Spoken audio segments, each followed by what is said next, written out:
Yeah, I really loved, I loved how it was. Okay, thank you. We call to order the December Resiliency Board meeting. Roll call, please. I can do that. Sean Rumble. Here. Grace Rob. Here. Both me. Isis. Isis. Here. And Chet is absent. Linda. Here. Kowaleski. Anna Sipkin is not here. Justin, that's our junior board member, and Grill here, and Lynn. Okay, great. We have and also our staff, Greg Wharton and Eric Millen. So we have the minutes from last meeting. If anybody's had a chance to review them or have any objections, anybody make a motion to move the minutes, approve the minutes? Grace. Second. All those in favor say aye. Aye. All right, next are citizen comments. I know these are our guest speakers. We do have a few folks online. Yeah, if they want to make comments first, then we can. Oh, Anna. The Anna actually, yeah. Anna, I didn't know you were there. I'm sorry. See if I can get her to. List.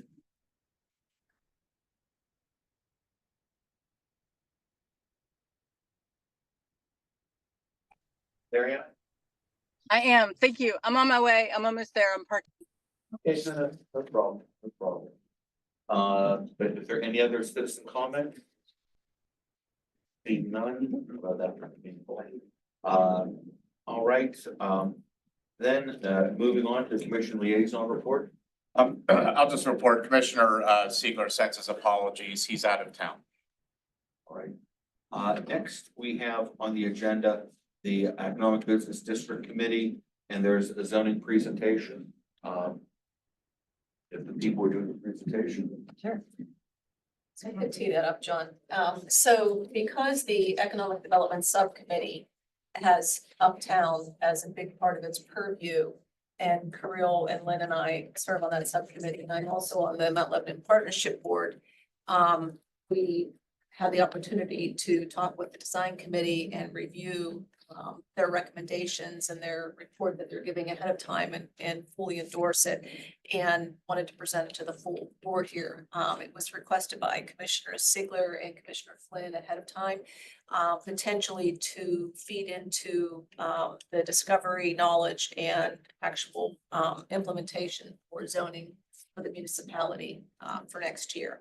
So we are fortunate in this town that we have many experts on many topics, but when it comes to urban design, land use, zoning, Main Street design, we have three of the nation's finest in the room with us tonight that make up part of the design committee, Mount Lebanon Partnership, and Paul Ostergaard chairs that committee.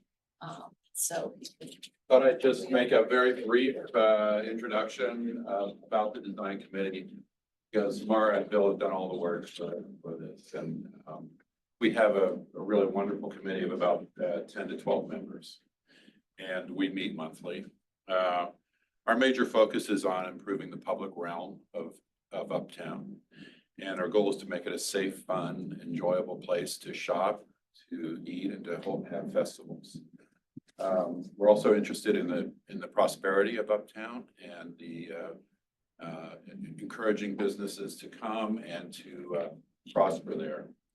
But the design committee has several initiatives underway right now. One is a facade improvement program that received $25,000 as a matching grant, and we're just getting that started for small grants for business owners to make small improvements to the fronts of their buildings. We have a public art program, several initiatives there, but one that's very visible, becoming very visible, is projectors that we'll be installing in Uptown on the light poles. We're going to have 13 projectors up and down the street. No other business district that I know of in this area has something as fun as that. We're also working with Eric on the public space design, specifically Activate Uptown. And some of our members are on the steering committee for that municipal initiative. And so we're very excited by that project because they're looking at Clearview Commons, Alfred Street, Parsway, and the clock tower space. We're also recently focused on planter maintenance in Uptown, where we're just beginning to engage with the municipality in that a bit. Make planters beautiful and well maintained. We're also monitoring the PennDOT project for Washington Road, hoping that that road goes on a road diet someday in the future, which would greatly improve the Washington Road as our major public space. And I think a very important initiative, which Mara and Bill are going to talk about, is our participation in the rezoning next year. We're very excited that this is about to happen. And so I'm going to let Mara take it away. Is there, can I click through with something that? Hi, it's nice to see you all. Such a beautiful night. Many of you who I already know, but feel free to interrupt, ask questions, but I'll try to move quickly because I know everyone is busy as we all are this time of year. So my name is Mara Dowdy. I have been on the partnership board for a very long time, and I also work for a firm called Town Center Associates, and our work is focused on traditional walkable downtowns like Mount Lebanon. So do I use the arrows or?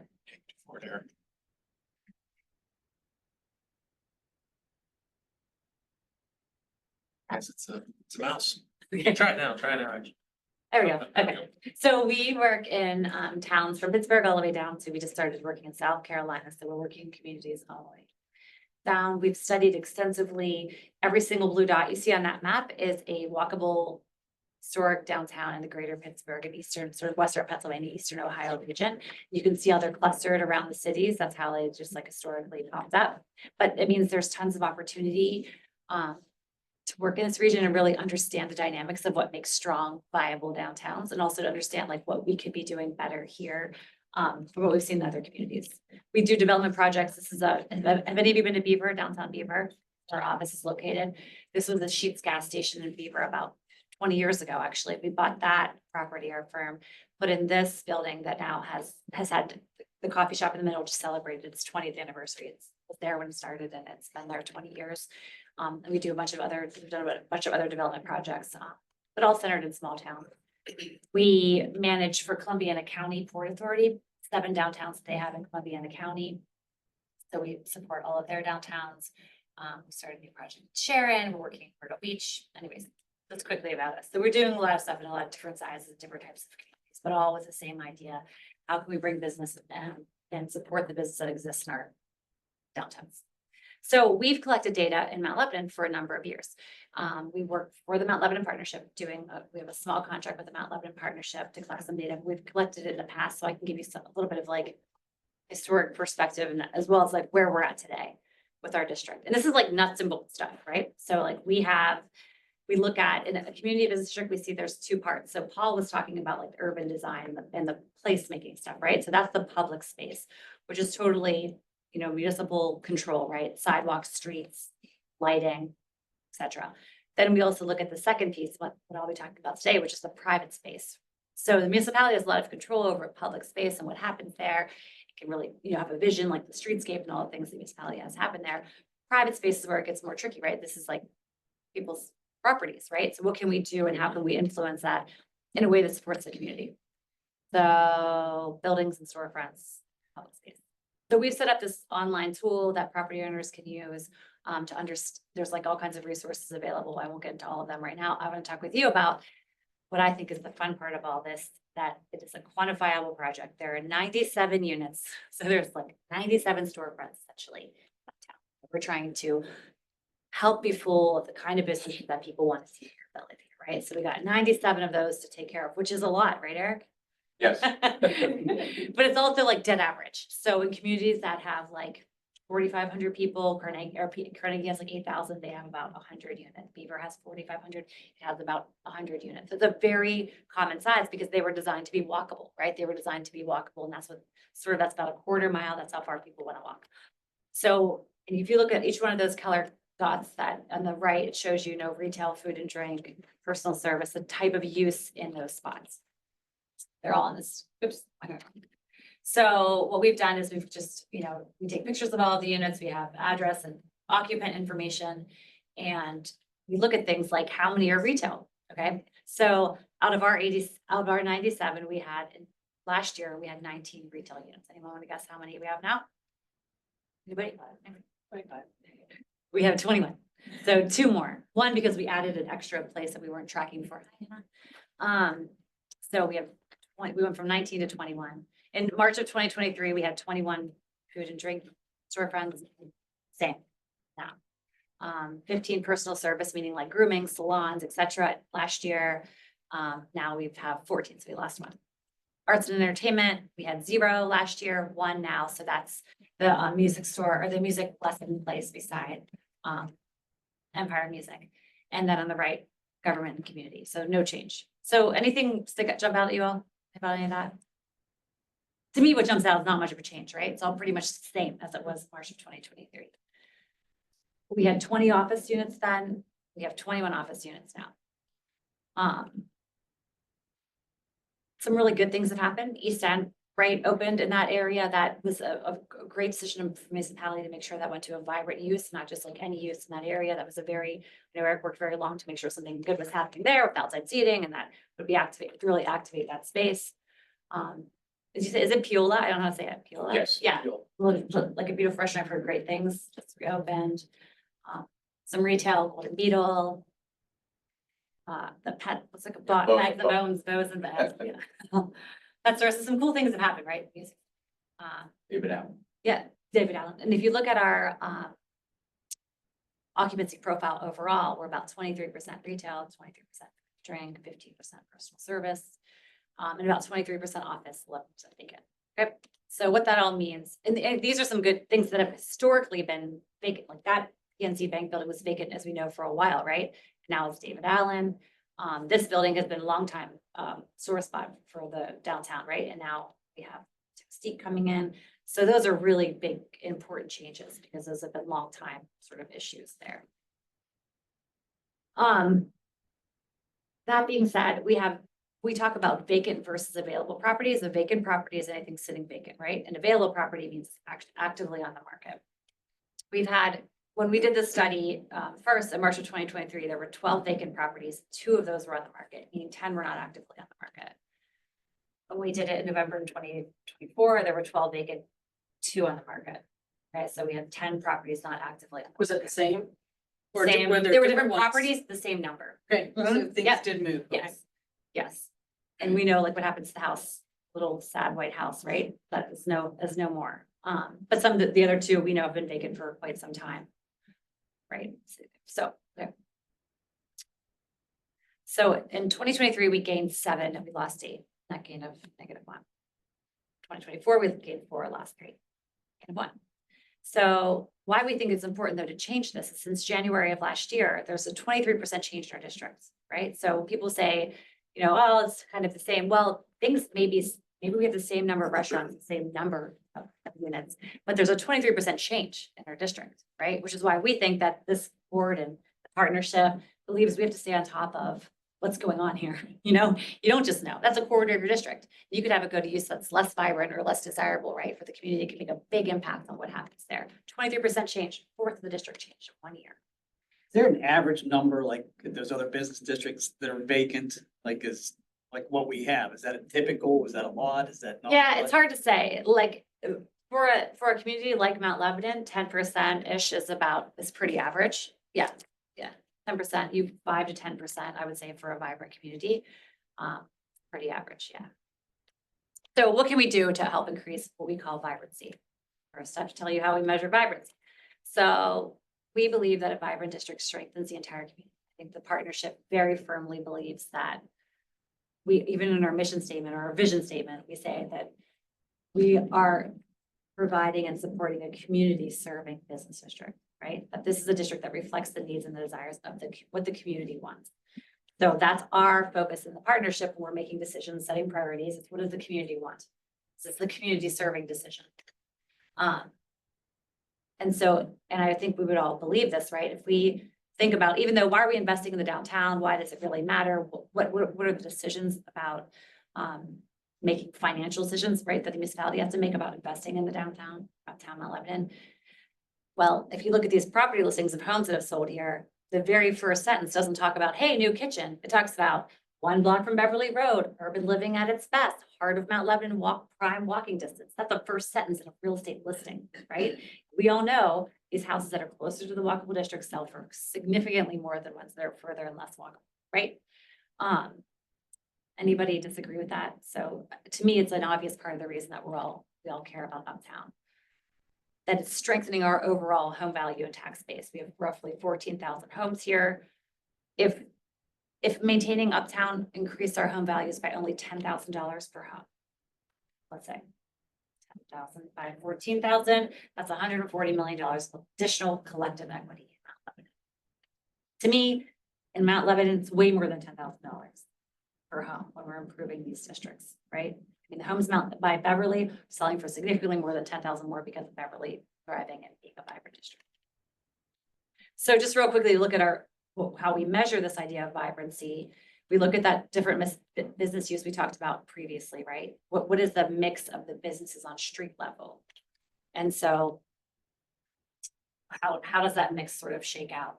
And what we found is that we were saying, yeah, vacant was 6% in March. When the new businesses that we have opening here, like Toastique open, it should be around 6 or 7% at the end of this year. So about the same as last year. What we say is that these businesses in green are what people typically want to see on street level. That's how we measure our vibrancy index. How many are the kind of things you go to a town that you wish were there? Retail, food and drink, maybe a salon, spot, maybe arts and entertainment, a theater, art gallery, right? Those kind of things that people really want to see on street level. And that's our firm's perspective on what makes a vibrant district. But if you look at our data from previous surveys to the community, we've had, 1,000+ people answer surveys. What they say they want to see in uptown is more retail and more things to cause them to stay longer and hang out longer.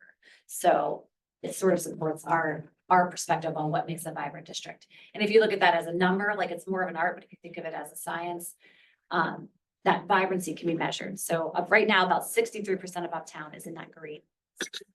Okay, so about 63 of those 97 units we talked about are vibrant use, and about 37% are less vibrant use. So the question is, if our residents are saying consistently, always, as long as I've been in the partnership, which is since the dawn of time, that they want more retail, arts, and entertainment, where do they go? Where would they go? Can they go? Can't go to places already vibrant because they already have vibrant use. They would switch out the vibrant use, right? So the only places left to go are office, miscellaneous, or vacant. Those kind of uses. Does everybody understand what I'm saying here? Okay. So if you look in 2018, when we initially studied this, we had 23% office. In 2024, we have 23% office. So nearly 1 in 4 of our storefronts is an office. Bill will be talking a little bit about what the partnership is recommending about this relating to zoning. So March of 2023, our score was 63%. And November, it's 63%. So really good things have happened, right? But they've largely replaced things that maybe were a vibrant use. Maybe they were a little less of a vibrant use, maybe it's a cooler new business that's open, but it was still restaurant to restaurant, right? Retail to retail. Or for comparison, can you tell us, for example, the Beverly Road business? Yes. Ta-da! Oh, okay. Cue me up. So yeah, so if you look at some other districts that may be relatable to Mount Lebanon or not, depending on your perspective, but from my perspective, these are some, right? Squirrel Hill, 88%, Beavers, 85%. Beavers was 100%. Again, it had a few vacancies that have switched over. Beverly Road's 82% only because some things are about to open. Beverly Road was the first district we ever studied that was 100%. And Beverly Road will be 100% again. It's just that it's very, very small. It's 21 units. So it's easier in a way, right? Significantly smaller. So you see Mount Lebanon's score compared to some other districts in the region. If a new business is open, we should bump up to about 66%. Something else for perspective to think about is there's 97 units in Uptown, like we talked about. There are about 46 different owners of those units. 23 of them live in Mount Lebanon. 23 have more than one unit out of the 97. 8 is the largest number of units one single person owns. And I would think that, you know, the 33,000 residents here are significantly impacted. We talked about our home values and collective equity in the community, right? So they're significantly impacted by those 97 properties in ways that you aren't by other things in the municipality as much. Owned by 46 investors, 23 residents. So a different way of thinking about this is 6 property owners own 36% of uptown. 9 own 51% of uptown. So if we're not working with those 9 property owners on their vision and collective vision of the community, resiliency board, it's very difficult to make things happen in uptown. 51% is controlled by 9 people. Something to think about how that reflects the rest of the work that you're doing. And so, yeah, so just there's some other resources available that we have on our site. We list the available properties, including upper level.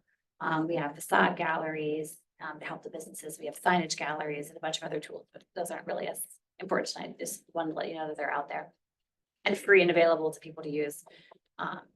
And so the recommendations that we had made were that it's important to consistently measure data over time to know what's happening, what happened in 2016 versus now. What are things, you know, we went through streetscape, we went through a pandemic, where are we at that kind of time?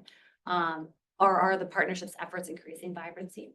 That's the resiliency board's efforts, you know, tracking vacant versus available space. I talked about there's 12 vacant, but only 2 on the market. Promoting what is available, providing free resources to property owners, design galleries.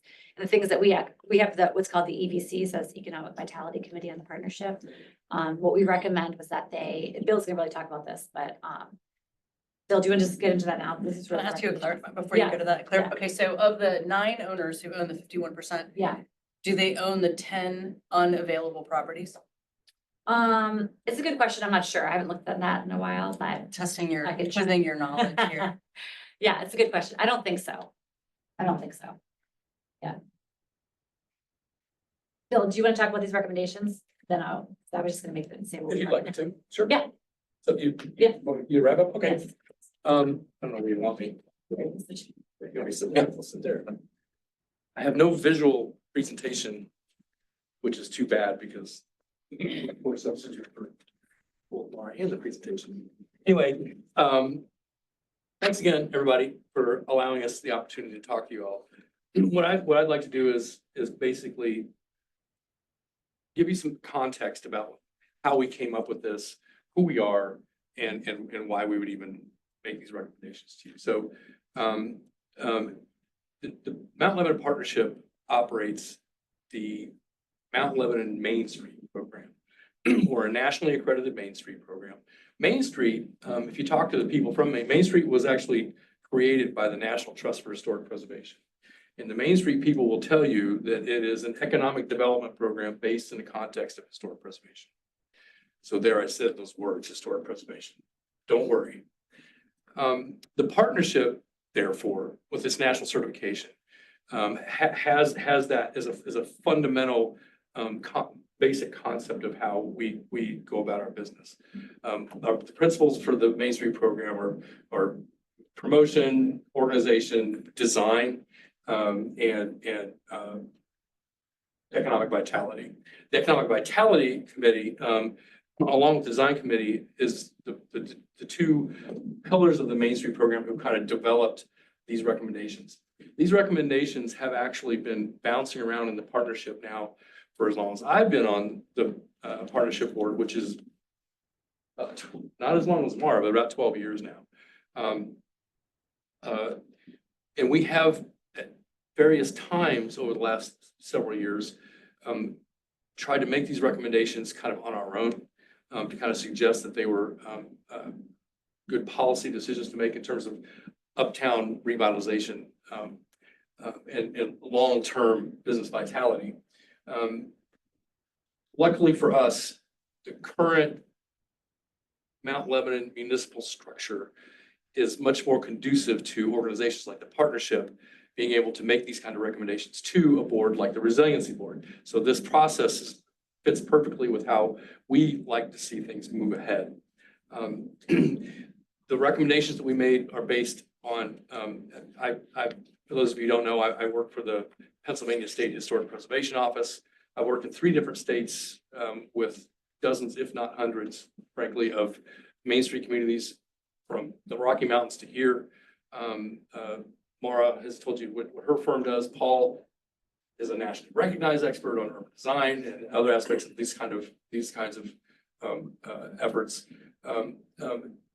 So these recommendations are based kind of at the 10,000 foot level on kind of best practice policies that national experts kind of provide for communities like Mount Lebanon, to help develop their historic older commercial downtowns in a way that makes them more vibrant.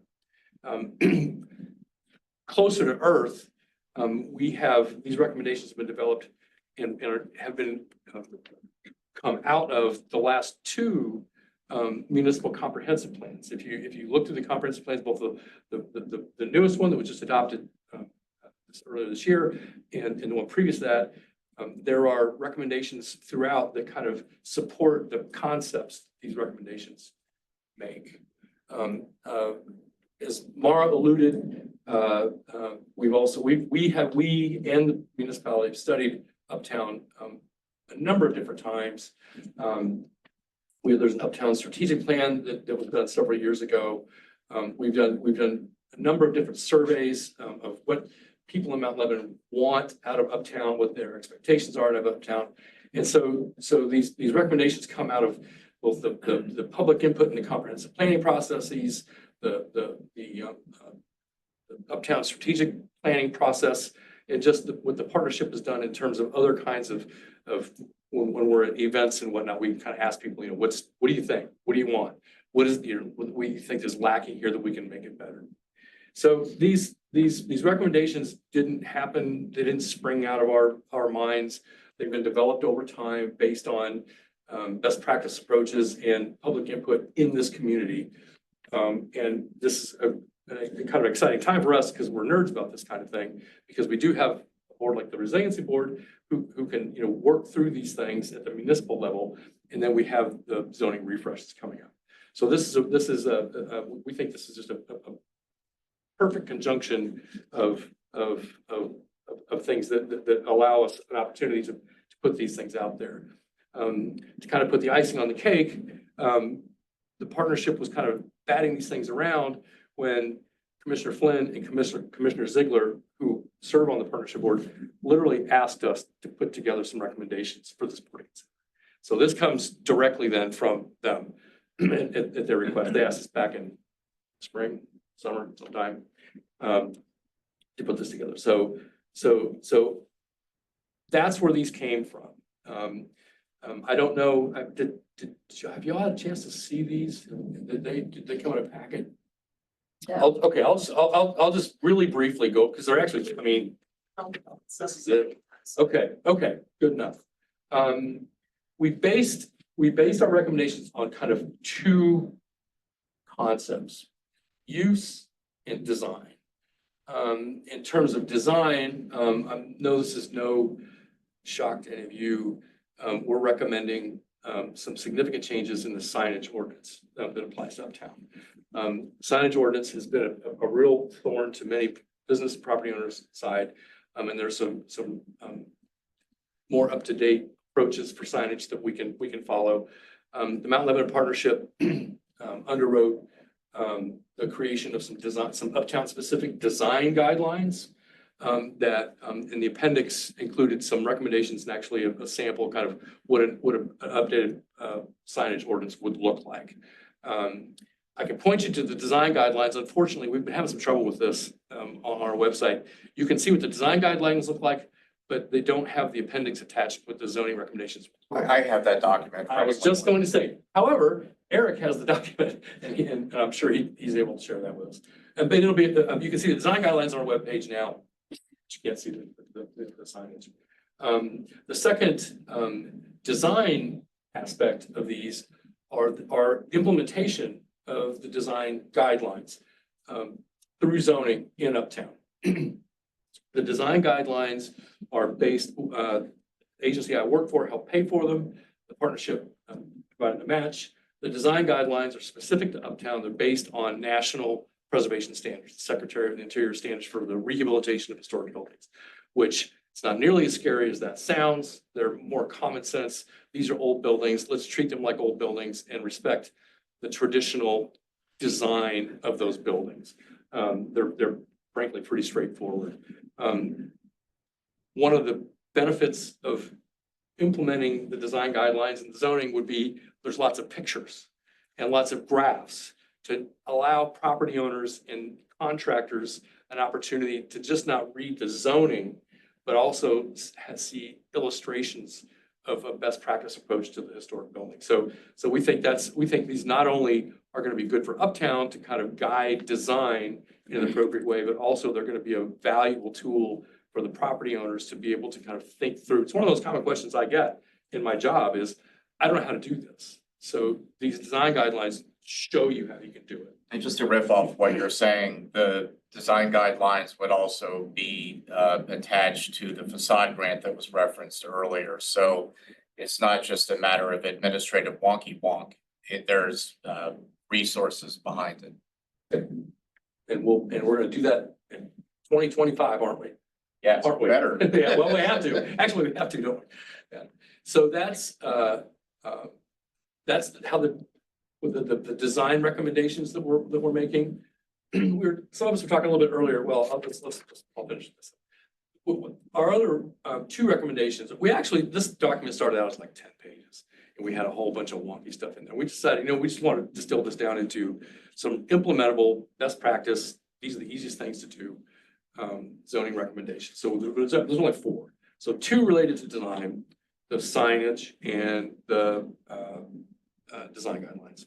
And then 2 related to use. The first on and these are not in a priority order. We think these are all equally important, frankly. One is a vacant building ordinance. And again, I should mention that all of these recommendations, none of this is radical. There are communities across the country and even in Western Pennsylvania that have implemented one or even all of these the last 30 years. I mean, none of this is new. Okay, this is not, it's new for Mount Lebanon, but it's not new for anybody else, for many other communities, I should say. Vacant building ordinance, basically, if you have a vacant building in the Uptown, the ordinance would state that you either have to have it on the market in some either for sale or rental, or you'll be out of compliance with the zoning. You can set different time limits on that. So it could be vacant for, that would be up to, again, that's the detail that would be worked out. There's no set standard for that. I don't know, 4 to 6 months, I think, is usually the kind of broad standard. Newcastle has one of these. Newcastle.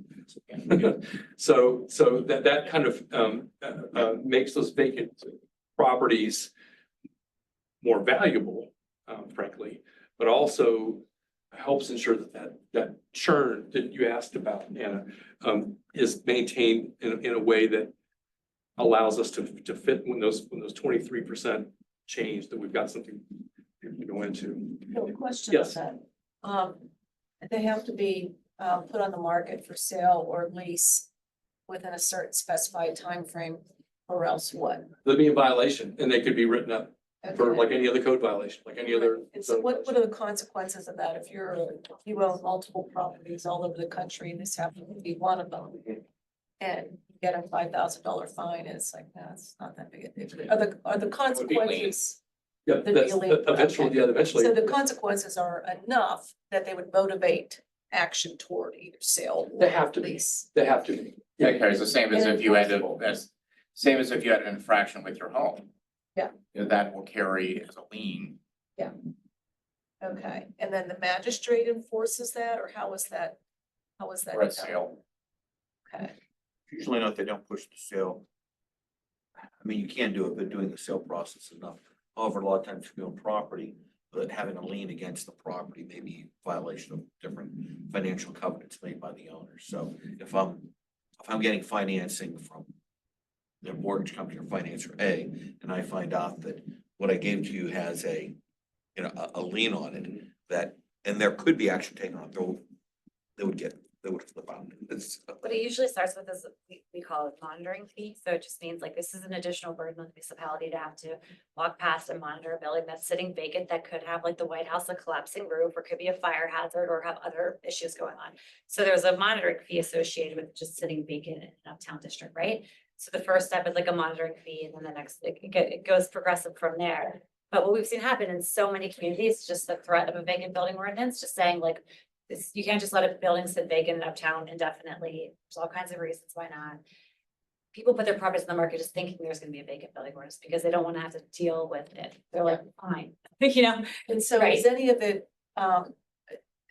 is anything grandfathered in or no? You don't, that's not a legal basis to say I don't have to do this because I haven't done it for 20 years. That's a detail we haven't worked out yet. My response would be no, not for a vacant property. It is a solicitor issue, but Yeah. to me, it's a matter of public safety. Yeah. And that's one of the responsibilities of local government. And you're starting from a certain date, right? So if you're starting from Right. now with it, it'd be 6 months from now. 6 months from now. Yeah. And it's just, the ordinance would say it has to be made available, not that you have to sell it, you make it available for lease of some kind. So, you know, there's ways that we can go about that. Now, that's a nice segue, Linda, thank you, because the second, and there's a lot more that we need to talk about, but our second use recommendation is first floor office use. You saw through Mara's presentation that we have a consistent, nearly 25% office use on the Washington Road facing storefronts. Mara's, and by the way, really old, I've been doing this for a very long time. I work with lots of communities in lots of states. Their vitality, the TCA's vitality index is the best, most defensible data collection system that I've ever seen that allows us to kind of quantify, because Main Street's all about talking about, let's make it economically vital. Let's have good design. TCA's figured out a way to quantify that. And that to me is a really powerful tool, and it helps make some of these opportunities defensible, because there's actual dollars and cents that go behind this idea of vitality. What do you mean by that? Well, we mean what Mar said, and having a less vital uptown, not only does it not give us an opportunity to attract more people to the uptown, it also has a direct impact on the property values surrounding it. So I think that's a really powerful thing to keep in mind. When she was talking about the vitality, you'll notice that and their figures are what TCA looks at are, and stop me when I'm wrong, are not upper floors. It's all the street facing storefronts. That when she talks about units, there could be 6 units in one building. That's each store, because there's 6 storefronts. So, and not the upper floors. And it's just in Mount Lebanon, anyway, it's just the Washington Road facing first floor storefronts. Since 2018, since we've been measuring this in one fashion or another, the office use on Washington Road, first floor, has not changed. It's 23%. That is a larger percentage of office use than most, that I'm aware of, any vital, quote unquote, Main Street downtowns have. When we talk about this churn, when we talk about, and when we talk about, especially when we talk about public engagement and what the people have told us, the community has told us that they want more options uptown. They want more retail specifically, is what we hear over and over again. And as this churn happens, when you've got 25% of the storefronts that are only being used for office use, which does not add to your uptown vitality, then we have to figure some other way out to create that vitality. So what we're recommending is that Washington Road be zoned, uptown be zoned, so that any new business that comes into a Washington Road facing storefront, first floor, not be office use. To your point that you asked about, Linda, any existing office use would be grandfathered in as an existing office use, thereby making that use more valuable, because now it's that office space, and it's got to be that office space for as long as they want it to be. But any other changes would have to become some other use besides office use. This wouldn't apply to upper floors and it wouldn't apply to streets off of Washington. We would, the one detail I'll give you is that we would recommend also that were an existing office use to change.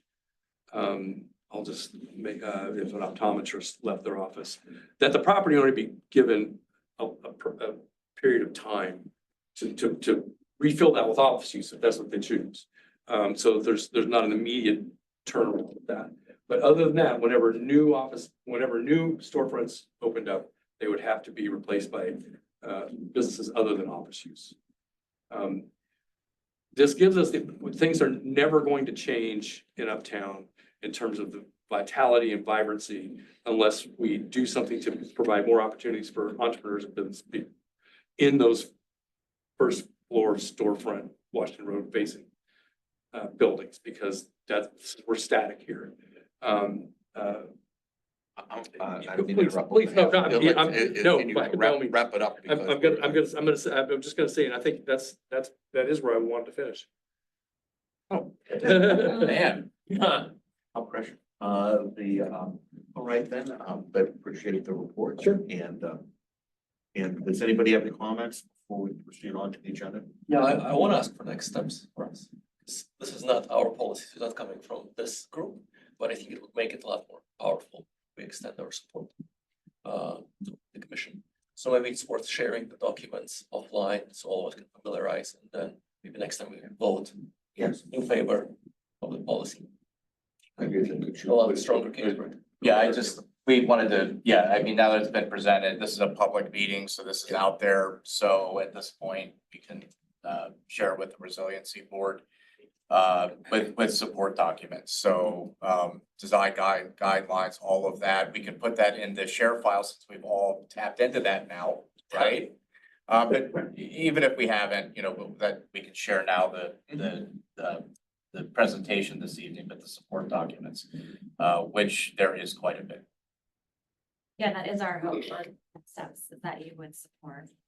So take a look at it, and again, keep in mind, this is a presentation setting the table for deliberations next year. Can we- I'm already in 2025, but when we're doing the No, I'm just saying, it's like In the recommendations. so we'll place this information in the SharePoint, but we can also share it old fashioned, email way. Yeah, and the next steps for this group is to read them and then next time vote on supporting it.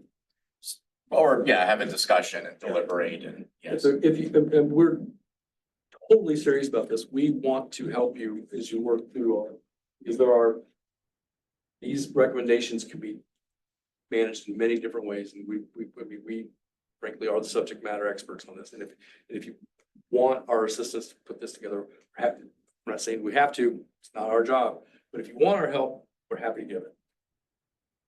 And thank you all so much for your time. Really appreciate it. Thanks a lot. Thank you. For your committee, anything else? Okay, thank you. The Historic Preservation Committee updates. Well, sure, we can actually, since our last meeting, but we do have work we've been working on with the whole section 106 response process. We've got some recommendations to present to you. In fact, actually, since our last meeting in October, we actually had a request for comment come through on a communications tower on Crescent Drive. Luckily, as it turned out, that one was just basically refurbishing of his existing tower on a piece of property that it's not a contributing member to the district, even though it was in the middle of the district. So it wasn't really an issue there. Wasn't going to basically affect the district, but we do need to have that opportunity to comment. And so actually Grace has put together for us a little bit more detail about what we're proposing. Yeah, and then one more thing I wanted to add on about that letter that we got, even though it didn't end up being an issue necessarily, I think it went to Ian McMeans, did it not? Yeah, Yeah, so it went to a staff member here, but just an importance of keeping, like our board in contact with other external organizations. I got an email from the Historical Society about a week after saying, hey, we also got the same letter. They reached out to the Historical Society, providing the same letter that was sent to Ian, because it's, it's front facing, its forward name has historical in it. They were sent this information too. So make sure that contact between Resiliency Board and Historical Societies, there's also. Yeah, my understanding is that's happened Great. before. Yes, yeah. It happens frequently, so, and Laura, previous. They will always get these requests if we do, basically. Yeah, so. And we've worked with them that we're working with them still on how to respond properly, because depending on how they respond, they may in effect appear to be supporting this as not influencing the historic district. And so some companies will cherry pick the responses they want to submit to the State Historic Preservation Office. So we do have to work with them to make sure that they understand it. This is important to make a good comment. So Grace is working. Yeah, so if you want to pull up the slides presentation, Greg. So, one of the big things that I think would also, mitigate the chance of, an accidental response sent by somebody else is making changes to the website. So a little bit about need for changes, which we've briefly talked about, but I'm just going to run through it again. And then our proposal is having multiple points of access. One primarily for, like a project contact. So whatever organization or business is reaching out, but also perhaps for a resident or others if they want it as well. You can click to the next slide. So need for changes, we've mentioned before, section 106 of the Historic Preservation Act, I put some quotes in here, requires that federal agencies identify and assess any effects actions may have on historic buildings. This also goes, along with, we see the quote at the bottom, public views and concerns about preservation issues, making final project decisions, any project using any federal funding or any federal permitting whatsoever. So it doesn't have to be like a federal agency itself. If it's a consulting firm or whatever sort of business it is coming in, if they have federal permits, federal funding, even a cent, it basically triggers section 106 to go into place. And the reason it's important is because as of at least 2014, there has been an officially published placement on the National Register of Historic Places of Mount Lebanon's Historic District. And I did hyperlink the nomination form in there, but Mount Lebanon has an enormous historic district compared to other areas of the size. It's huge, and people want it to be bigger even because there's stuff that. The largest one in the state of Pennsylvania. Yeah, it's huge. The nomination form is crazy. Yeah, it's. In terms of contributing members. In terms of properties. I did not know that. And of course, it didn't even end up, it ended up stopping because they ran out of funding to continue to survey. Yes, my street's not on it. Yeah, there's some streets aren't, and people want to Like, it's an arbitrary study. Anyway, I'm trying to- No, you're fine. That's really Residents interesting. I would should even have love to be, have that expanded more, I'm sure to some degree. So, you can go ahead to the next slide, Greg. So examples of projects that have taken place or could take place in Mount Lebanon using funding or permitting, telecommunications towers, which we've had, positive and negative experiences with in the past, any road work that might affect streetscape, historic landscape, etc. And then, again, any project using any federal funding or permitting. And then I put another blurb in from section 106 that consultation is not limited to, et cetera, certified local governments, members of the general public with any economic, social, cultural interest in the project. So it matters to us. So multiple points of access. I want to show you guys how crazy it is to try to access a contact in the first place.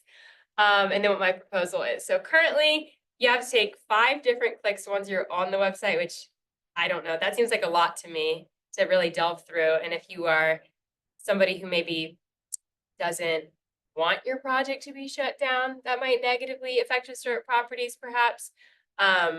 I'm not sure how much looking or digging somebody might do, but currently you have to go to the website and go through all of those different menus. So I don't know, Greg, if you could go to the website just so I can show people. So what is the process to get this fixed? So it's literally, I wrote the pathway in there because it's literally just reorganizing the So it's a HTML request code. IT, a request of the manager to ask Yeah. IT to It's something that could be- simplify the pathway to the. Yeah, it's something that could be done within a very short amount of time, but currently you have to go to the menu. On the left, you have to click residence, which Intuitive. is intuitive. You then have to go to historic properties. After you're inside historic properties, if it will go through. Who's in charge of the architecture of the website? IT. Scroll Well, the down a public little bit. information office, but IT is the. Work with Laura redesigning. So if this you a little bit. scroll down, you see, talks about National Register, et cetera, and then it lists our board right here. And where it's hyperlinked in the paragraph here, you have to click on the hyperlink here if you want more information. Then it takes you to another page where we're called a different name, which I'll talk about in a second. And then you would have to scroll to the bottom to see that there are liaisons listed, but it doesn't say anything about section 106. Like there's no information anywhere on this website about section 106, nothing at all. Nothing about, hey, here's where do you go? So if somebody, was trying to look, for the proper person, maybe they would arrive here, but I feel like that's still a crazy pathway.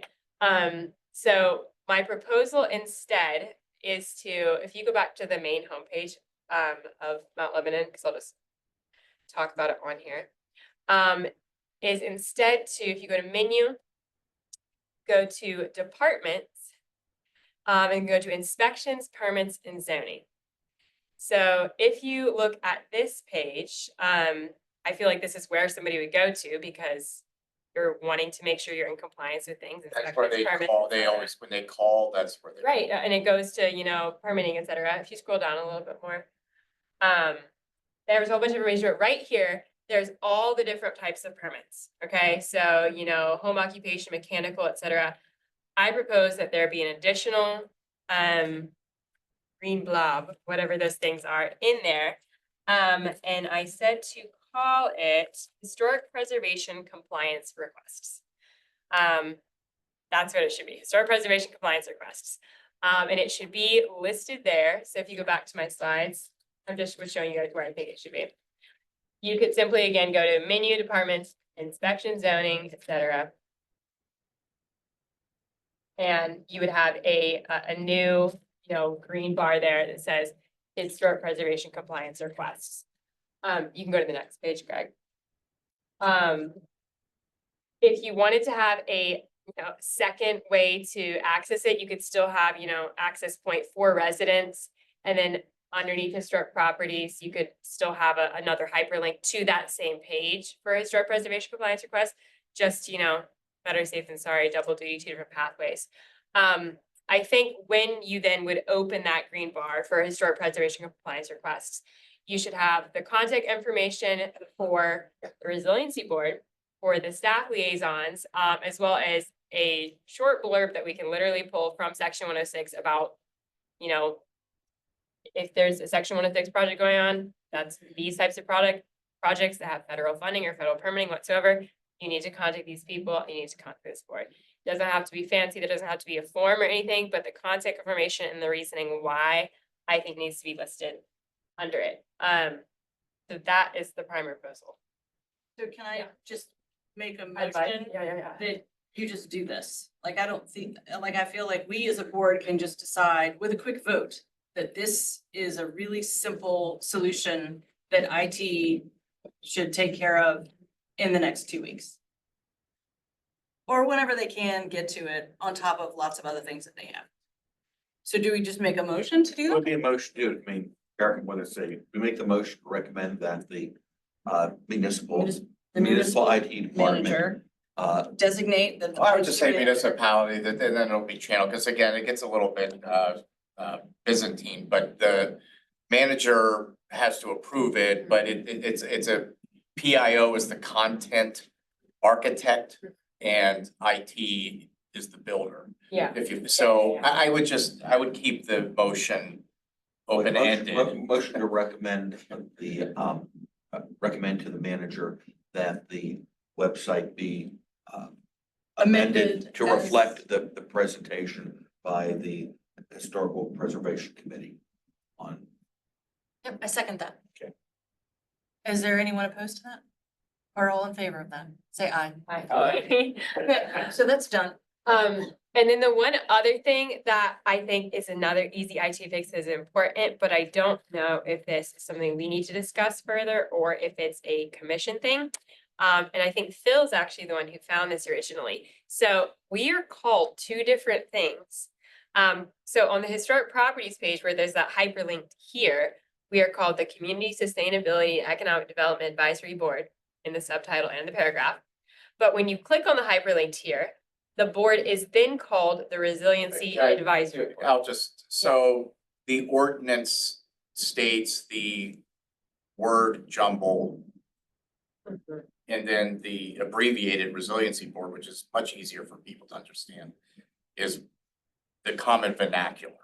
So one is what is in the ordinance and the legal term, and the other is the street name. I guess my only thing is that there could be. I understand the purpose for that, could at least in a paragraph then, or somewhere it say that they are like, they're one and the same, because nowhere does it say that they are one and the My same. suggestion is that just make it the resilience. Just the resilience. Because this isn't a law review order. You know, we have to say, this is otherwise known as this. Now, this is something we're trying to get people to the Yeah, right spot. well, that was basically my question, like, can we remove that as the subtitle on the historic properties page and just put Resiliency? I think so, it's probably just. I think you just need to be consistent, So Grace, I think the way that this works is you literally just write an email and it says these changes. On this page, can you make this change? On this page, can you make, where it says this, can you make it say this? And you just have to spell it out. And you send it over to Keith, CC these guys, us, and then say that the board decided that we were gonna do this. You can check the notes, it's in there. But you literally just, and because it needs to be something that they can hand directly to the people, the architect who's gonna make the change, the IT person who's gonna make the change.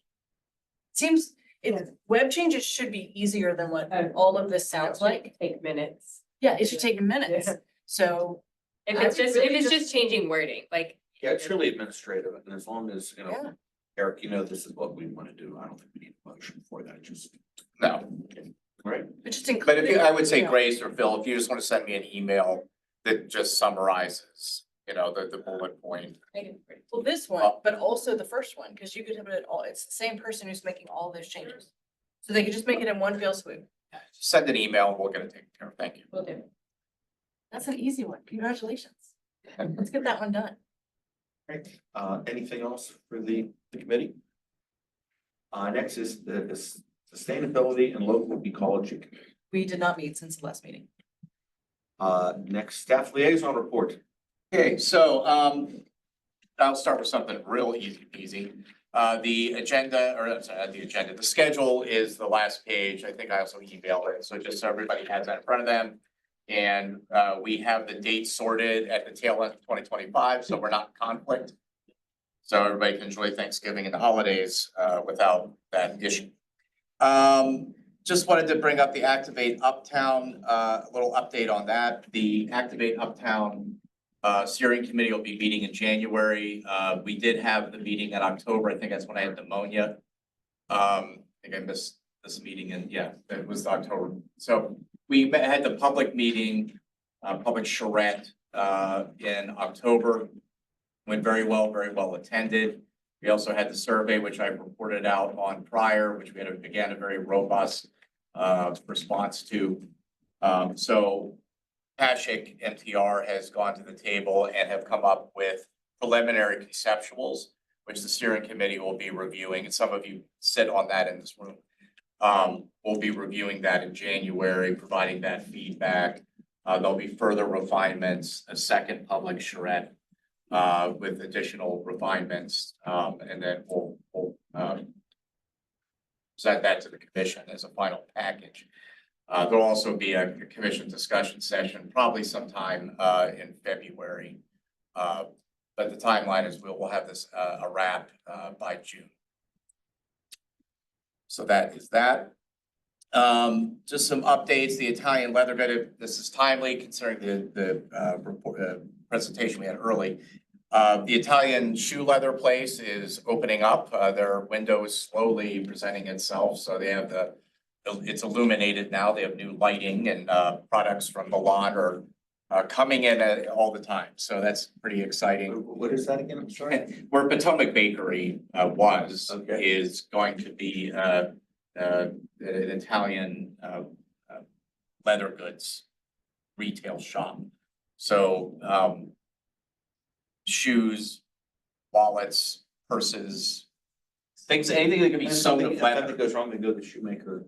Exactly. You go to Ross. So it's a total package. Take up time on Lebanon with you to the desert island. Vegan friendly? No, Gorilla is not. If you're vegan, you will not want to shop there. The Toastique, which was alluded to earlier, if you were vegan, you will be happy. There are vegan options there. There are other options. Really excited for this one. This is converting what was an office into a vibrant new restaurant. So this will be the first in the Pittsburgh region. Check it out. Is it Google. open? Is it open? No, it opens in, I don't want to give too much away, but it'll be open in the first quarter or early second quarter of next year. So they're doing the build out right now. Go to the website. It's pretty cool. Or if you're like, they're in DC, they're in Philly, I think. This may be actually the first one in PA. But it's a chain, but it's a good chain. And really fantastic menu. And the renovations they're doing. So they've begun renovations. This is right beside Sesame Inn. It had been sitting there vacant for nigh on 20 years. So they are doing a full renovation and it's going to be beautiful. I'm really stoked for that. So look for that in March, April. That's the timeline. We all know how construction projects can go. I certainly do. So, you know, it might be a little delayed, but we're really hoping for March or April. The little coffee shop that's opening by Bows and Bones just received their occupancy permit today. So they should be opening soon. So we're looking forward to that. That's just some uptown happenings. I mentioned this at the last meeting, but Citizens Bank is kaput as of January. So we'll see what develops there. But all good things. At some point, I don't want to run through. At some point, I would like to spend some time next year talking about the South Garage redevelopment. That's moving forward. We are working with WTW architects who are a subject expert around garage development. So I'd like to give the Resiliency Board a further fleshed out update on what's happening there. But just very quickly, because we're at 6:59. They're looking at parking alternatives when the garage is offline, as well as various massing scenarios based on different things that could happen or don't happen on what is developed on that site. So ideally, it would be a mixed-use project. I'll leave it at that. So incorporating other uses other than just a parking structure. So more to come when we have more time. But I would, John, if you don't, and I'd like to put that as an agenda item at some point. Just because it's going to be. General directive, I mean, you can either want to do it for next month or in February. Yeah, let's see. I'll get an idea of what's If there's available much, for yeah. discussion. In the commission is also. having Whenever some you're updates. ready to tell us about specifics, Yes. that'd be good.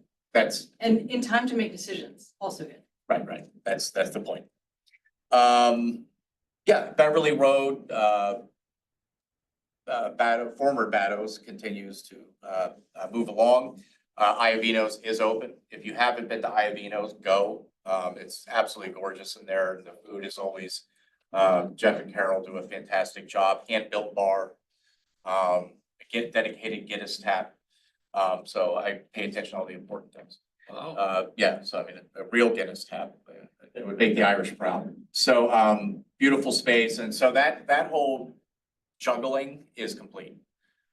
So, you know, Pandaria, Blooming Dahlia and Iavino's are all open and ready to receive you.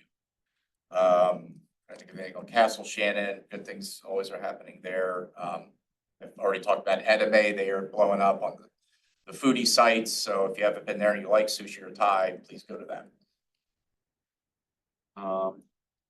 Anything else? If not, any old business? I'm sort of a combination of old and new business. While fishing around for the schedule, I noted that Chet Wade last meeting suggested that our agendas start including a bullet point for our junior board member, Justin Metz. And so maybe some group of us could work with Justin to have a report or something to be working on for the next meeting. Well, Especially now that you finished, oh, you have a report. I this actually meeting. did. I have notes tonight. Oh, So, perfect, okay. I'll just read off, because I know we have time. So, I go to Seton LaSalle, probably all know that by now, but, they had a really good year in football. They went undefeated in their conference champion. They lost to South Park. It was a good game. I was there. It was rainy, but I had fun. Our fall play was called You Can't Take It With You. It was performed in November, and it was the largest cast and crew in the last 5 years with 30 to 40 kids in it. The Performing Arts Department had its Christmas pageant, Christmas concert per se, last Friday on the 13th.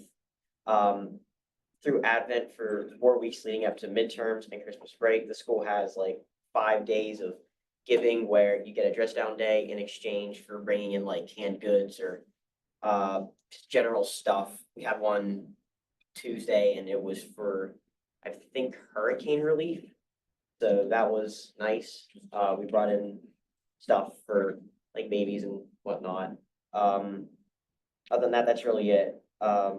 Our National Honor Society organized a toy drive to just help families in Pittsburgh and do a lot of that stuff. So I know I should have memorized that, but sorry. Oh, very good. And a round of applause for your acceptance to Gettysburg. Congratulations. You're gonna make Gettysburg proud and Mount Lebanon. Anything else for the board? All right, motion to announcement of the next meeting date, Wednesday, January 22nd at 6 o'clock. All municipal meetings have a Zoom webinar component to enable residents to attend meetings virtually. Motion to adjourn. All those in favor say aye. Happy holidays, happy new year.